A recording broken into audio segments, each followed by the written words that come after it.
ఓం నమో వెంకటేశాయ. నా పేరు ప్రసన్న. నేనైతే పార్ట్ 2 లాగా చేస్తా అని చెప్పాను కదా. పైకి వచ్చేసిన తర్వాత ఇది పార్ట్ 2 అనమాట.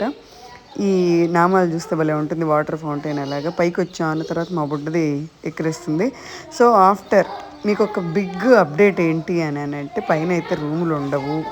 రెండోది పెద్ద అప్డేటు, అసలు గ్యాస్ కొరత కారణంగా పైన ఎటువంటి హోటల్స్ తెరవట్లేదు. దయచేసి అందరూ అన్నప్రసాదంలో తినడానికి ప్రిఫర్ చేయండి, లేదంటే ఏదైనా సెల్ఫ్గా కొన్ని ఫ్రూట్స్ అలాగా తీసుకెళ్ళడానికి ట్రై చేయండి. ఇదైతే రూమ్ అన్నమాట. రూమ్ కర్ణాటక భవన్లో తీసుకున్నాం అనమాట. కర్ణాటక భవన్లో రూమ్ తీసుకుంటే రూమ్ వచ్చేసి 1400 చిల్లర ఏమో పడింది.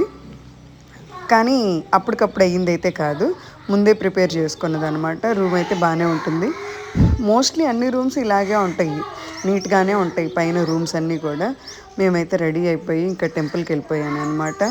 అంత నడిచిన తర్వాత నాకు స్వామివారి నుంచి మళ్ళీ మంచి ప్రసాదం దొరికింది.